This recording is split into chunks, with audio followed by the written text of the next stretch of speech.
మా ఇంట్లో పొద్దున్న ఉప్మా చేస్తా అంటే మొహం మార్చుకుంటారు. అందులో సేమియా ఉప్మా అంటే కొంచెం నవ్వుతారనమాట. మా ఇంట్లో చేస్తే నేను ఉప్మా రెసిపీ అంటే చూపిస్తాను. స్టవ్ ఆన్ చేసి కడాయి పెట్టేసుకుని దాంట్లో 2 స్పూన్లు నూనె వేసేసుకున్న తర్వాత పోపు గింజలు వేసుకోవాలి. ఇష్టం ఉంటే పల్లీలు, జీడిపప్పు కూడా వేసుకోవచ్చు. మా ఇంట్లో అవేం తినరు, అందుకనేసి నేను ఉల్లిపాయ, పచ్చిమిర్చి అలాగే కరివేపాకు కూడా యాడ్ చేసుకొని అవి బాగా మగ్గిన తర్వాత 1 గ్లాస్ సేమియాకి 1 గ్లాస్ వాటర్ మాత్రమే వేసుకోవాలి. మనం ఏ కప్పుతో సేమియా తీసుకుంటామో అదే కప్పుతో వాటర్ తీసుకోవాలి, 1:1.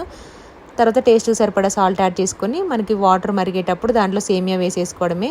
కొంచెం లైట్గా వాటర్ పీల్చుకునేంత హై ఫ్లేమ్లో ఉంచి తర్వాత సిమ్లో పెట్టి మూత పెట్టేసి ఒక 2 నిమిషాలు చల్లారిన తర్వాత తీసుకున్నామంటే ఇంకా మనకి పొడి పొడిలాడి సేమియా ఉప్మా రెడీ. నేను చాలాసార్లు వ్లాగ్లో చూపించినప్పుడు మాకు మెత్తగా పాయసం లాగా అవుతుందంటారు. వాటర్ కొంచెం ఎక్కువైనా సేమియా ఉప్మా మొత్తం పాడైపోతుంది. కాబట్టి మీరు 1:1 రేషియోలో వేసుకుంటేనే కరెక్ట్గా వస్తుంది. ఇంకా చల్లారిన తర్వాత కొంచెం చల్లారిన తర్వాత పెట్టుకుంటే పొడి పొడిగా ఉంటుంది.